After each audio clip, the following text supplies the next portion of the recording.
Good morning, everyone. I'm Zia. Charlie's in his bed back here, and I make videos about full-time van life. The clip you just saw looked pretty cozy, didn't it? Lucy lights on, fairy lights, candles burning. Such a cozy, wonderful place to be. I love it when I can have it like that. And I'm all snuggled up in my bed, which now has the down duvet on because, as you can see, it's getting cooler here. It's September 30th today, and I wanted to talk to you about winter van life.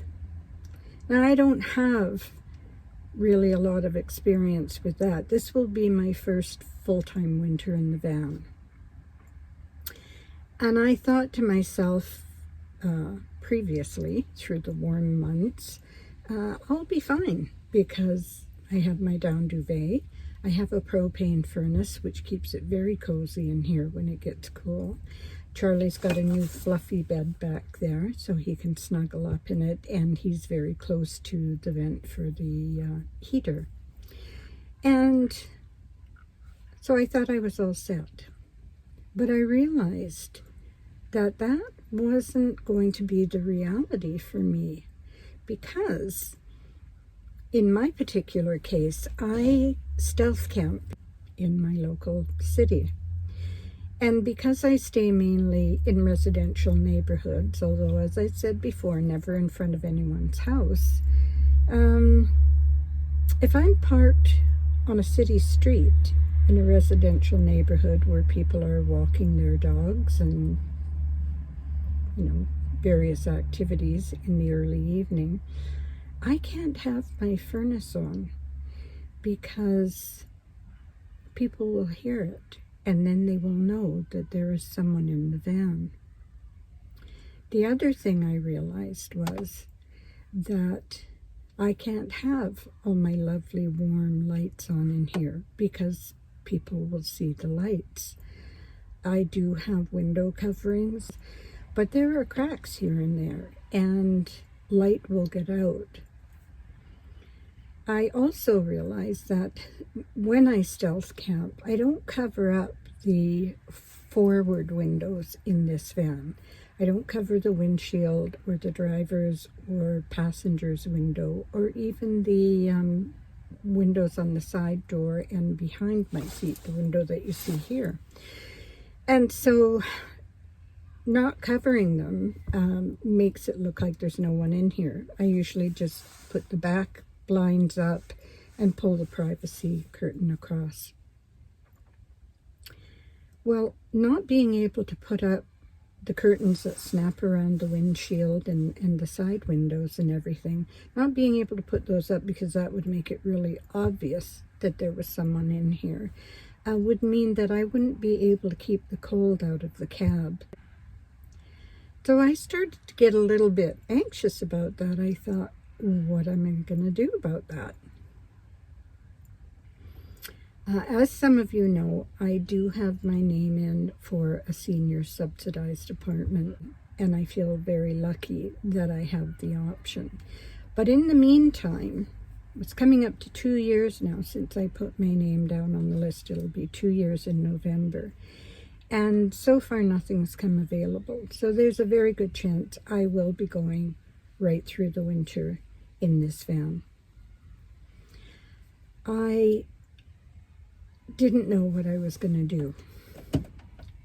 How was I going to be able to stay somewhere where I could use my furnace, put up all my window coverings, and be comfortable? It's not in my budget to stay in an all-season RV park, and plus there aren't very many of them, and a lot of them won't take vehicles that are over 10 years old, at least not around here. So that option was out. That might be an option for some of you to do. Some of you may have friends or family that have a large piece of property where you could stay through the winter, or maybe even have a permanent base there if you wanted to come back and forth. I do have a few family members that have houses, but not any kind of property that I can park on permanently or even semi-permanently. What I came up with in the last couple of days is the option of spreading my time between 3 different locations. And one of the places is a family member's driveway. The other 2 are friends' driveways, and they have very kindly offered to let me stay a few days a week in each location. So I'll spend 2 days in a couple of them and 3 days in another one. They've all offered to run an extension cord for me so that I can plug into the electricity. Now, the really positive thing about this too is that if I'm in private driveways, I can put all my curtains up.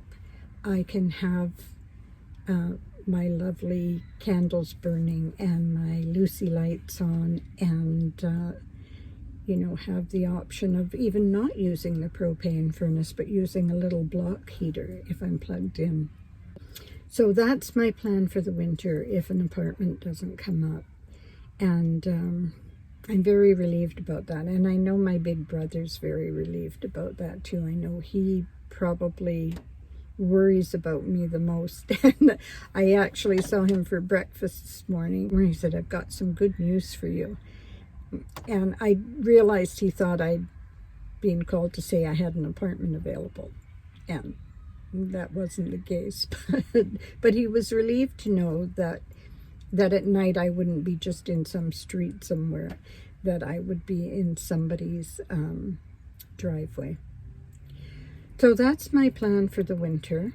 I have been thinking about going down to Arizona to the RTR, or the WRTR. For those of you who don't know, that's the Women's Rubber Tramp Rendezvous. I know that sounds kind of funny, but it's a really wonderful opportunity to meet other people in vans. And as I said, in my case, I'll be going to the one that's for women only. And there's a lot of sort of seminars, people who've been living full-time for a long time. A lot of them have YouTube channels, and there's a lot of useful information on different topics. And a way to get to know other people in the van life community, make some friends, maybe travel with some of them. And also, of course, it would be warmer down there. So I may do that in January if nothing has come up for me yet. Part of it will depend on gas prices, of course, because right now up here it is at $2.14.9 Canadian for a liter. Now you think of a small carton of milk, that's a liter. Gas is very expensive, and so my trip south will depend on gas prices as well. Anyway, I just wanted to bring winter van life to light for some of you who are thinking about living full-time. If any of you are now and have other suggestions for people, let's have a conversation about it in the comments below.